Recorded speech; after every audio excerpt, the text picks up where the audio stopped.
Відео, де ми виживали 99 ночей на Дикому Заході, вам сподобалося та набрало більше 150 лайків. А це означає, що сьогодні ми знову повертаємося у цю гру, але вже для того, щоб пройти її на складному, кошмарному режимі. В цьому режимі вороги будуть сильніші і їх буде значно більше. Вогонь буде згасати набагато швидше, а постійні дощі не дадуть його запалити надовго.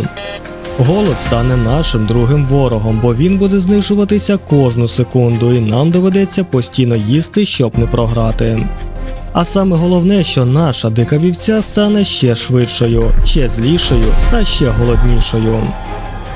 А проходити 99 кошмарів ми будемо без жодного класу та не купуючи торговця жодних предметів перед початком самої гри, щоб був повний хардкор.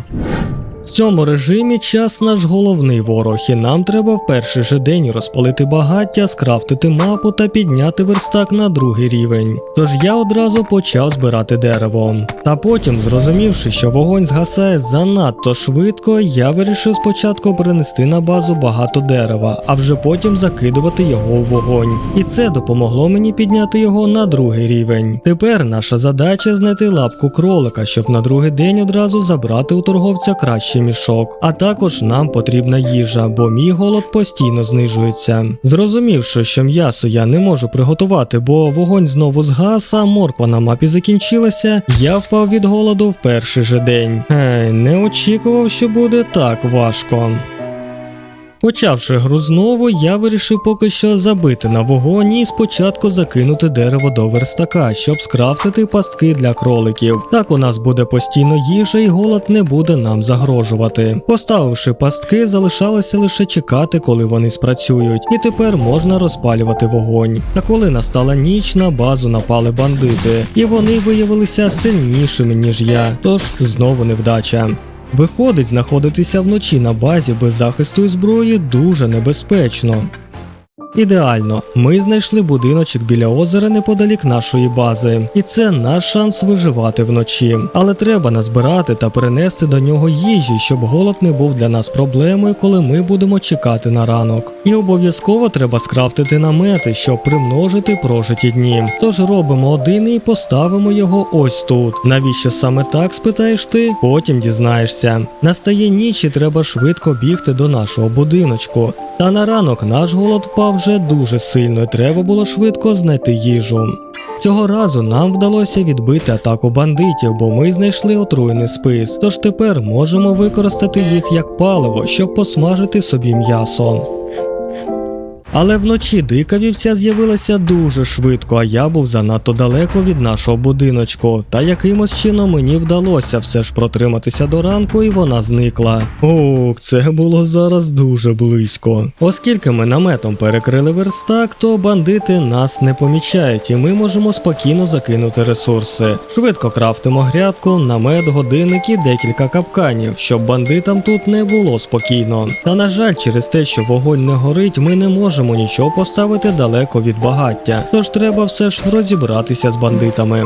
Поки вони горять у вогні, ставимо швидко намет, капкани поставимо біля багаття, а грядку за верстаком, щоб потім безпечно збирати з неї їжу. Цієї ночі мені довелося ховатися в лікарні, та постійний спам вовків став новою загрозою, яка могла змусити нас починати спочатку. Добре, що спис та аптечка нам допомогли пережити цю ніч.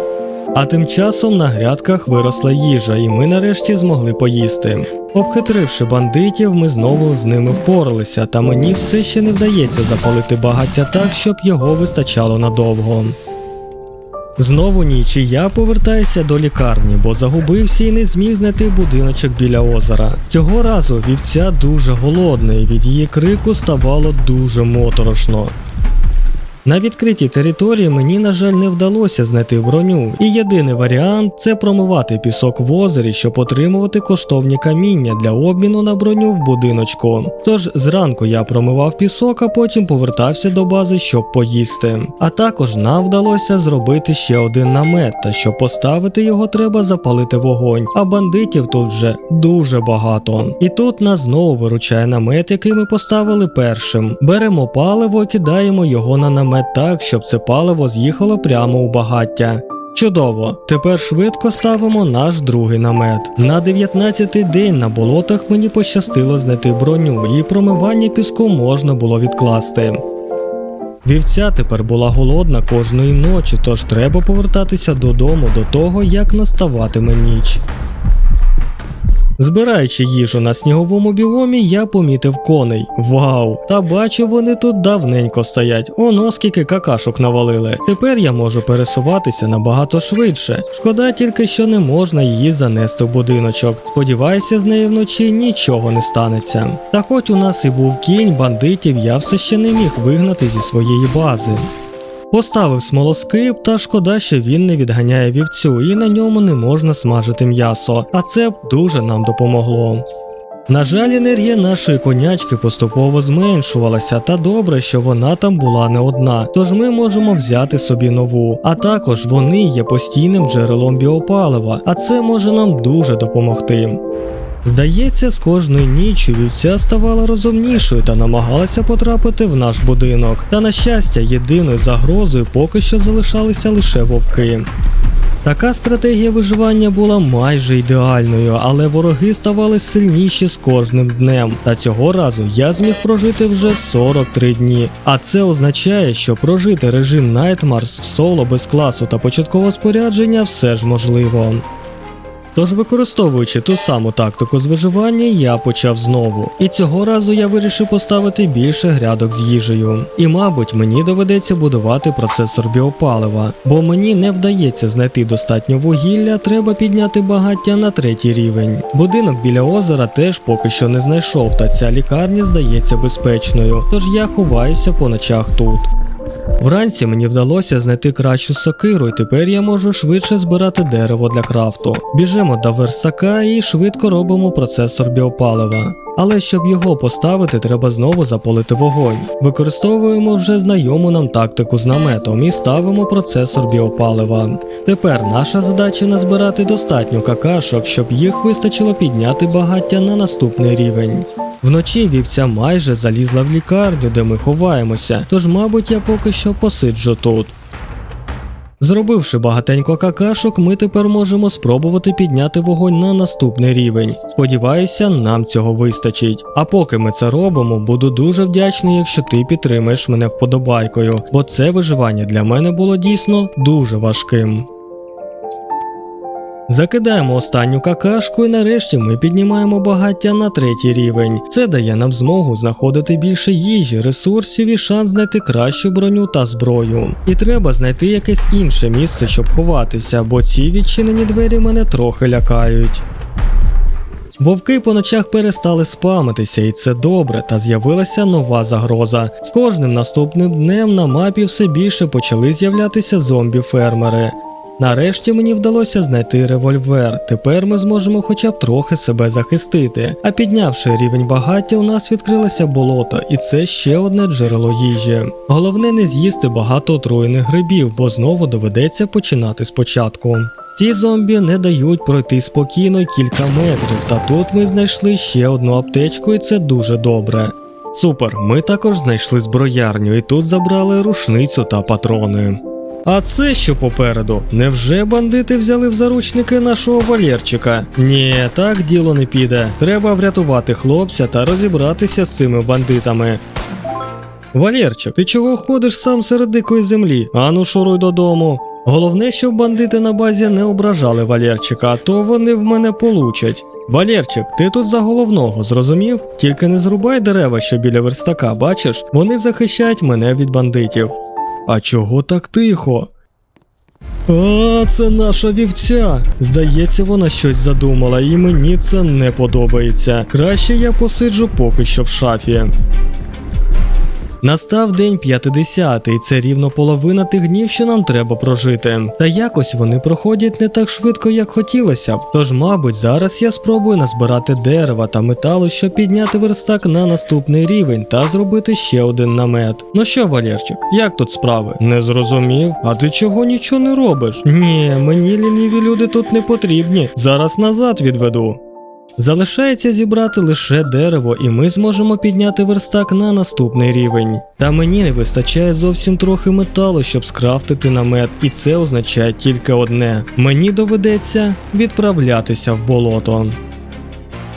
Сподіваюся, що мені вистачить патронів захистити себе в цих диких землях. Та індиків тут дуже багато, тож, мабуть, краще я буду просто пробігати мимо них. Зрештою, мені все ж таки вдалося знайти метал, і тепер ми можемо зробити 4-й намет. Швидко крафтимо і запалюємо вогонь, щоб можна було поставити його. Супер! Тепер ми будемо проживати 5 днів за один. Щоб розібратися з бандитами, щоб повернутися на базу. Сподіваюся, в мене це все ж вийде. Може погодувати нашу вівцю і вона стане добрішою? Бо мені здається, що ще трохи вона мене точно з'їсть. Не впевнений, що в мене вийде розібратися з бандитами, бо там вже багато стало в білих капелюхах із червоною сокирою. О ні, здається, я випадково з'їв какашку. Яка гидота. Не думав, що взагалі їх можна їсти. Треба швидко звідси бігти, поки бандити не почали сміятися з мене. Здається, я чув вночі, як бандити все ж сміялися з мене. Ну все, хлопці, ви догралися. Зараз буде боляче.